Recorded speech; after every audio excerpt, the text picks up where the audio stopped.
Agora a gente começa o programa de hoje falando da saúde, pensando nos nossos filhos, na nossa família. Principalmente as crianças, né? Porque elas gostam muito dos animaizinhos de estimação.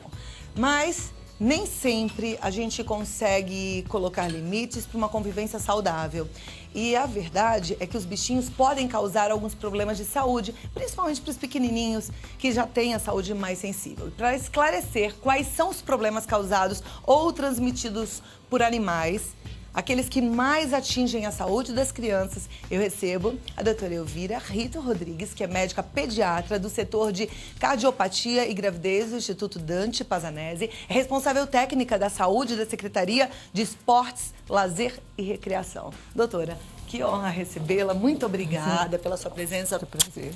E obrigada por sentar aqui com a gente, doar um pouco do seu tempo para fazer chegar em casa essa mensagem, né, de conhecimento, na verdade, porque todo mundo gosta de um bichinho de estimação e às vezes a gente não sabe até onde pode ir com eles. Eles podem transmitir doenças mesmo?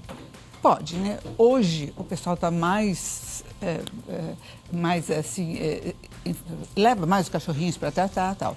Como pediatra, a gente até indica ter um cachorrinho, ter um gatinho, ou ter um animalzinho de estimação, mas sempre com cuidado, né? É importante para a criança, porque ela convive com outros seres, ela tem que conhecer, né? Mas a gente sempre orienta para que as mães procurem, se for um animalzinho de pequeno porte, com menos pelo, e os cuidados que tem que ter, muitos cuidados. Muitos cuidados com a higiene, né? Mesmo uma criança que não tenha, por exemplo, um problema respiratório, um problema alérgico, uma bronquite, ela pode vir a desenvolver? Pode, se o contato, por exemplo, animais de muito pelo, ou animais que tem quintal, casas que tem quintal, vai para o quintal, o cachorro não tem higiene como a gente, né? Por mais que você cuide, por mais que você leve para um pet shop, o cachorro vai, ele lambe o chão, ele lambe as coisas. Então, por mais higiene, ele sempre acumula poeiras e com o tempo, pode dar uma bronquite, uma rinite. Quando a gente pensa em bichinho de estimação, a gente pensa logo no cachorrinho. Mas e os gatinhos também são muito queridos, né? E os gatos também podem transmitir doenças. Também. Os gatos, tanto cachorro como gato, né? Eles têm o pelo. E a gente sempre aconselha a mãe, crianças pequenas, depois de 4, 5 meses, ela já perde a imunidade que a mamãe passou para elas. E elas começam a criar a imunidade delas. E a criança é curiosa, ela põe a mão no chão, ela põe a mão na boca. Qualquer animalzinho, ela passa a mão e ela quer pôr a mãozinha na boca do cachorrinho, do gatinho, ela puxa o rabo. Então, todos eles, cachorro com pelo, ou mesmo sem pelo, o cachorro vai para o chão, tal. Então, eles podem transmitir, sim. Porque o pelo fica com a poeira, eles têm os germes ou micro-organismo próprio da raça, né? Que às vezes é deles, eles não têm a doença, mas passando para o ser humano acaba dando doença. E tem alguma doença que seja mais frequente, que seja mais perigosa, ou que seja de maior contaminação? As dermatites, né? Dermatite, isso... dermatite é uma alergia, seria uma alergia na pele. Isso. Como é que essa dermatite pode aparecer numa criança ou até mesmo em um adulto que tenha um convívio sem limites com o animal? É lógico, ele com o contato, de repente, ela arranha a pelinha, a criança arranha, passa tal, e ela pode pegar um micro-organismo e formar uma dermatite. O que é muito comum é a sarna, né? Que é a escabiose que a gente chama, que é a sarna, que as crianças, às vezes até de escolinhas, pegam, e é muito disseminado uma para outra, e elas pegam dos animaizinhos. Né? Vem do animalzinho que às vezes foi na pracinha, brincou com outro que estava com sarna, e essa contaminação é rápida? É muito rápida, e a gente até orienta, né, escolinhas ou praças que as crianças vão, que tem areia, para a mamãe tomar cuidado. Se for escolinhas, a gente até orienta que cubra à noite, alguns prédios que tem de areia, né? Que cubra, porque o gato vai lá, ele urina, um outro cachorrinho vai, né? E hoje o pessoal passeia muito com os animais na rua. Então, recolher os dejetos dos animais, mas o ideal seria jogar um pouco d'água. Depois que você recolhe, jogar uma água, porque o ressecamento das fezes, que tem os micro-organismos, e vai para o ar.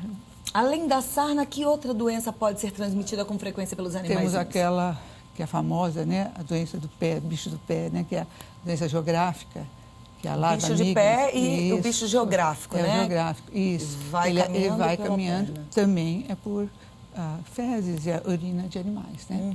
E principalmente gato e cachorro. Não sou contra animais. Já Não, falei desde o ninguém. começo, Aliás, né? eu tenho acho uma que é a coisa mais fofa, até gostaria de ter mais para fazer companhia para ela, mas eu em acho que apartamento é a gente tem que importantíssimo, mas sempre limitar. falo, cachorrinho tem que ter o animalzinho tem que ter o seu espaço, né? A caminha dele, o lugarzinho higienizado, nada de ficar deixando o animalzinho subir na cama, dormir, criança perto, dormir. Sempre um adulto fica perto da criança para orientar, porque a criança não sabe, ela está comendo, ela põe na boca do animalzinho, vai para a boquinha dela.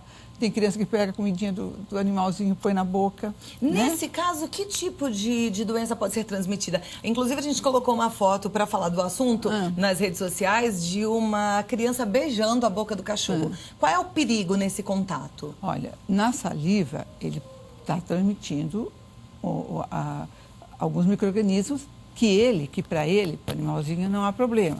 Mas para o ser humano, sim, né? Principalmente para a criança que não tem uma imunidade tão adaptada, né? Tão ideal. Então, ele pode estar transmitindo ou um fungo ou uma bactéria, né? Que, indo para a criança, ou ela pode ter um problema simples, normal, uma febrícula, um mal-estar, tal, tudo bem. Mas pode ela deglutir, pode ir para as vias aéreas, pode ir para pulmões, né? Pode ir para fígado. Então, isso tudo... o ideal é não ficar beijando. É importante ter o animalzinho. Hoje tem muitos aves, pessoas têm papagaios, tem as calopsitas, e eles também são portadores, né? Porque as peninhas deles ficam mantendo o micro-organismo, poeira, e isso dissemina. Então, na verdade, não é porque eles têm uma bactéria e a gente não tem. A gente também tem as nossas, né? Que nos protegem de alguma forma. Isso. É que elas não são compatíveis. Então, essa troca de bactéria do mundo animal para o mundo do ser humano é que pode gerar uma doença. E hoje o pessoal está muito assim, os macaquinhos, né? Então, eles pedem licença para o IBAMA, tem os macaquinhos. Os macaquinhos gostam de viver em comunidade. E aí acaba ficando agressivo, né? O gato, ele é uma gracinha. Mas para cuidar, precisa cortar as unhinhas dele, porque tem uma doença que se chama arranhadura de gato. Então ele arranha, pode arranhar a pelinha, e a criança não fala para a mãe, porque ela, se eu falar, a mamãe vai tirar o gatinho e tal. E aquilo pode infectar, pode ir da derme, vai para os outros tecidos mais profundos e pode virar febre, você não sabe de onde é. Então eu digo, o pediatra tem que saber muito, sabe? Porque às vezes a criança vem com uma febre ou umas bronquites, umas pneumonias são atípicas e você não descobre do que. Então a gente tem sempre que estar fazendo investigação. Tem algum animalzinho em casa? Como é que a criança se dá com o animalzinho? Convive muito perto? Por quê? Para a gente poder saber e diagnosticar, né? Certo. O gato pode transmitir a toxoplasmose? Pode. Ele é o maior transmissor. Isso é frequente? Assim, um gato bem tratado, bem cuidado, domesticado, é mais difícil, né? Porque vai para o veterinário, tem os cuidados, as orientações. Agora, aquele gato, por exemplo, uma casa, que é um gato, o gato vai, pula a janela, o gato gosta, o gato não fica preso, né, como o cachorro. Então, ele pode estar transmitindo. Graças a Deus, hoje em dia o pessoal tem muito cuidado com isso, né? E hoje nós temos várias clínicas veterinárias, né? Então, o pessoal não leva se não quer, né? Inclusive, tem as faculdades veterinárias que atendem gratuitamente. Mas ele pode estar dando. Ele existe um risco maior para as mulheres grávidas ou não? Existe. Existe? Se uma mulher, uma de nós, não tem gravidez, pegou a toxoplasmose, curou, nós não vamos transmitir. Mas durante a gravidez existe o perigo, né? Principalmente no primeiro trimestre. No primeiro trimestre? Principalmente, né? Porque ela passa através da placenta, atinge o feto, em formação, e aí pode provocar um aborto espontâneo, pode provocar um natimorto. E quais são os sintomas da toxoplasmose? Olha, dores de cabeça, mal-estar, gânglios, infartamento de gânglios, uma febre assim, persistentes. E o tratamento? Existe o tratamento. É antibiótico ou não? Quando você diagnostica, existe a antibiótico-terapia específica para a toxoplasmose. E no intervalo, a gente conversou um pouquinho e ela chamou a minha atenção para algumas doencinhas que são transmitidas pelos animais, pelos pássaros, principalmente. Pelos pombos, calopsitas, papagaios. Como é que chama essa doença? Psitacose. Psitacose. É uma bactéria, clamídia, que fica na pena, bem assim, dos animais, né? Das aves. Então, a gente sempre orienta, e ela pode, a criança aspirar, ou mesmo o adulto, e levar a problemas das vias aéreas superiores, que é nariz, garganta e tal, como ela pode ir para o pulmão. Então, você pega uma criança com uma febre contínua, pneumonias assim, atípicas, que você não sabe bem onde é a bactéria, aí você tem que estar explorando o que está acontecendo em casa. A anamnese é muito importante. E pode ser causada por um animalzinho desses, um pássaro, né? Então, aquela criança que brinca na pracinha de jogar milho pro pombo e fica ali brincando com um monte de pombo, está em risco? Está em risco. Principalmente esses. O pombo ele não tem cuidado, ele voa. Inclusive os ar-condicionados, né? Que eles costumam ficar em cima do ar-condicionado, defecam ali. Aí é um problema. Já chegaram algumas perguntas, vou passar para a primeira delas. Deixa eu dar uma olhadinha aqui. Que veio da Carol Ferreira, ela é de Campinas, em São Paulo. Ela diz, tem um cachorro que está com sarna. Ele já está em tratamento. Minha filha costuma brincar no mesmo lugar em que ele fica. Mesmo higienizando o local, ela corre o risco de pegar sarna? Corre. Porque ele ainda está em tratamento, ele ainda não está curado, né? E ela ainda corre o risco de pegar. E como é a higienização adequada no caso de sarna? O que a mãe tem que fazer nesse local? Primeiro é a orientação do veterinário com relação ao animalzinho, né? Existem produtos que o próprio veterinário orienta, a medicação que é colocada, porque geralmente o cachorrinho fica na ponta da orelhinha ou nas dobrinhas, assim, a gente fala cotovelo, na dobrinha, fica aquela descamação. Então, a sarna é uma sarna mesmo, né? Então, tem que curar bem, porque senão a criança pega. Às vezes ela tem aqui, ela coça aqui, de repente ela põe a mãozinha aqui, aí aparece ali, e aí vai pegando para o corpo inteiro. E então, a sarna pode ser transmitida, por exemplo, do animal para o ser humano, mas aí de um para o outro? Tranquilo. Então, uma criança pode pegar, contaminar os amiguinhos da escola? Pode. Inclusive os adultos da casa? Inclusive os adultos da casa. Então, tem que ficar muito atento. Muito atento. Ok. É uma doença benigna, não é uma doença, mas pode provocar uma infecção de acordo com mexe, pode contaminar, pode formar uma escara maior, pode contaminar. E você tem que entrar com antibiótico para tratar. Ok. A Cristiane Lamazares, ela diz, boa tarde, minha flor, obrigada pela flor.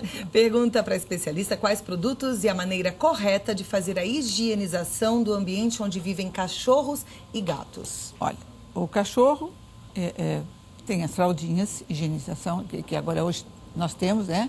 Então, procurar ensinar o cachorro desde pequenininho a fazer as necessidades nessa fraldinha.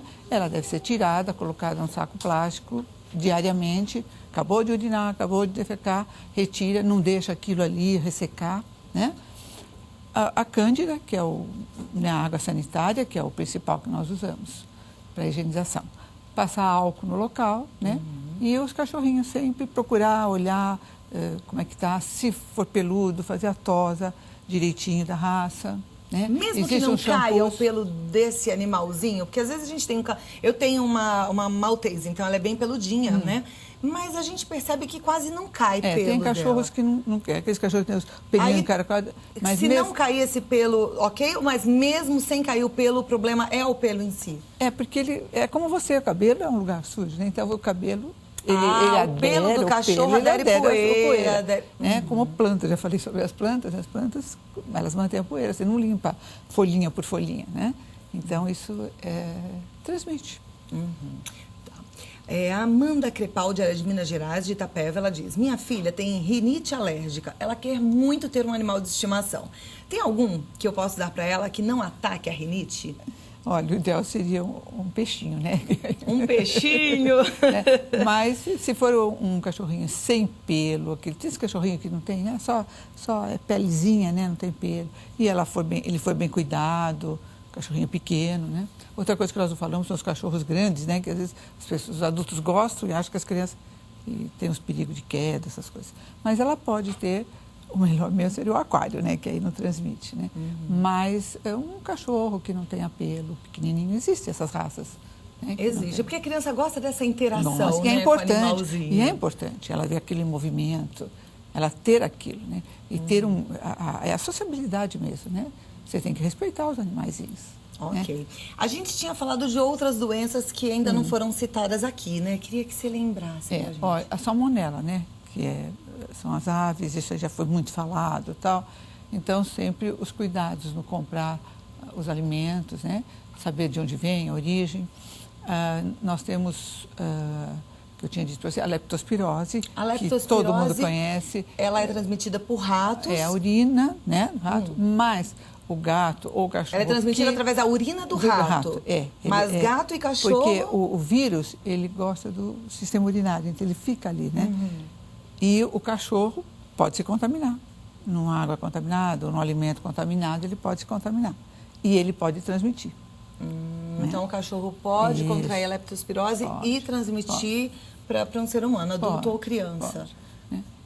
A raiva, que acho que todo mundo já conhece, e todo mundo cuida, e nós temos várias campanhas de vacinação para os animais. Então, é só levar. Então, hoje, graças a Deus, a gente tem quase que erradicação, né? Mas os casos de raiva são graves, né? Tá, e uma criança, por exemplo, que foi mordida por um cachorro de rua, um cachorro que a gente não sabe se tomou vacina ou não, quais são os cuidados que ela tem que ter hoje? Ainda hoje são aquelas várias injeções na barriga? Não, ela vai observação médica. Tá. Né? Se puder pegar esse cachorro e identificar se é de alguém, se o cachorro sumir, aí conforme o ferimento e tem o local, né? Quanto mais próximo da cabeça, mais cuidado você tem que ter. E quais são os sintomas dessa doença, da raiva? De início, a infecção local, que é uma coisa importante, as coisas a gente vai falando e vai lembrando. Qualquer arranhadura, qualquer ferimento, qualquer mordida, sempre lavar com bastante água e sabão. Água e sabão, normal. O ferimento da raiva, dependendo da profundidade, dependendo do local. Pode infectar e pode penetrar, porque o vírus ele é neurotrópico, quer dizer, ele gosta da bainha do nervo. Então, ele vai penetrando e pega a bainha dos nervos. Né? Aí pode dar uma paralisia, pode dar uma hipertonia, pode dar um problema então, é muito mesmo. sério, a gente tem que realmente ficar atento também. A pergunta da Aparecida Castro, ela é da Bahia, de Feira de Santana, é a seguinte: tem uma calopsita que ganhei do meu filho e ela tem o costume de ficar no meu ombro. Ela pode me passar alguma doença?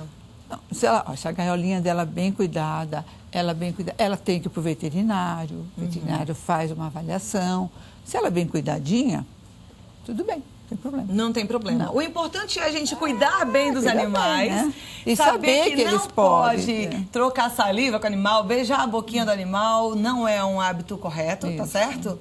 E evitar também os animais muito peludos, ou se tiver animal muito peludo, fazer sempre a higiene direitinho. Tosar, levar para dar banho, as vacinas em dia. E é bom a gente saber que as crianças realmente precisam, é importante ter um animalzinho de estimação, né? Daí, olha, você que está falando, não vou dar, vamos saber que eles merecem. E não só para criança, né? Pra os gente adultos também gostam, pessoa sozinha, né? Sempre uma companhia. São uma companhia boa demais, tão alegre. E cuidado, sempre, né? Leva o cachorro passear, leva um saquinho, limpa. Se puder levar uma aguinha, joga, que é bom, né?